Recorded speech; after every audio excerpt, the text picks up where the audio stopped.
ஆட்சியில் இருக்கின்ற போதே 10 ஆண்டு காலம் காங்கிரஸ் ஆட்சி. நாராயணசாமி மன்மோகன் சிங் அரசிலே மன்மோகன் அமைச்சர் பிரதம மந்திரி அவருடைய அமைச்சர் இலாக்காவிலே இணையமைச்சர் சக்தி வாய்ந்த இணையமைச்சராக இருந்தார்.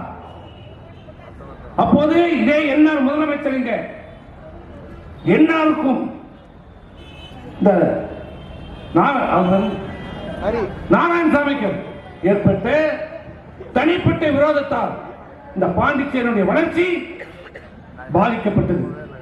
அன்றைக்கு இன்னைக்கு வாய்க்கையே பேசுகின்ற இந்த நாராயணசாமி நினைத்திருந்தால் அன்றைக்கு மன்மோகன் சிங்கிடம் வாதாடி, ஏன்னா அவர்கள் தான் அந்த துறையே இருக்கிறது. அன்னைக்கு என்ன சிறைச்சிட்டு இருந்தார் அந்த நாராயணசாமி?